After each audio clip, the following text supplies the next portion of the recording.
নমস্কার বন্ধুরা, আমি নিয়ে চলে এসেছি একটি নতুন রেসিপি যার নাম হচ্ছে ঢোকলা, যেটা খেতে খুব সুন্দর লাগে। এই যে দেখো, ঢোকলার জন্য কী নিয়েছি।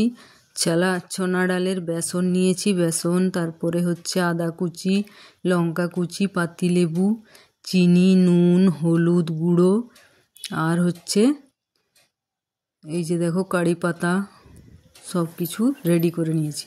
তারপরে বেসনটার মধ্যে চিনি, নুন, হলুদ গুঁড়ো সব কিছু দিয়ে ব্যাটারটাকে তৈরি করে নেব। মিক্স করে তার সাথে একটুখানি বেকিং সোডাও দিতে হবে।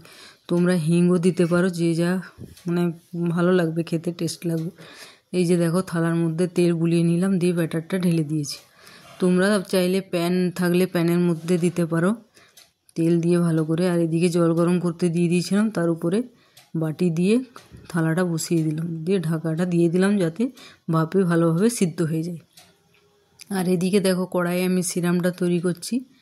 তার জন্য 2 টেবিল চামচ তেল দিয়েছি, গোটা সর্ষে দিয়ে দিলাম, কারি পাতা আর 4টে কাঁচা লঙ্কা দিয়েছিলাম। যে যেমন ঝাল মিষ্টি খাবে সেই হিসাবে দিতে পারো। এই যে দেখো, এটা নাড়াচাড়া করে জল দিয়ে দিলাম। যেমন পরিমাণ সিরাম তৈরি করতে চাও সেই হিসাবে জল দেবে। 2 কাপ চাইলে 2 কাপ, 1 কাপ চাইলে 1 কাপ। নুন চিনি বললাম পরিমাণ মতো। এই যে দেখো, দিয়ে দিয়েছি 1 চামচ চিনি আর নুন। আর এই যে এটা পুরো ফুটে যাবে ভালোভাবে, তারপরে গ্যাসটা বন্ধ করে দেবো। আর পরে একটু ঠান্ডা ঠান্ডা হয়ে যাবে। আর এদিকে এটাও হয়ে গেছে। এই যে দেখো, এবারে এটা নামিয়ে নেব। এটাও হালকা ঠান্ডা হতে দেব। ঠান্ডা হওয়ার পর থালার মধ্যে ঢেলে নেব। এই যে দেখো, ঠান্ডা হয়ে গেলে থালার মধ্যে ঢেলে দিয়ে সিরামটাও হালকা ঠান্ডা হলে তারপরেই দেব। দুটোই গরম গরম দিলে ভালো হবে না অত। এই যে দেখো, এটাও ঠান্ডা হয়ে গেছে, এটা হয়ে গেছে হালকা ঠান্ডা, খুব বেশি গরম না, খুব বেশি ঠান্ডা না।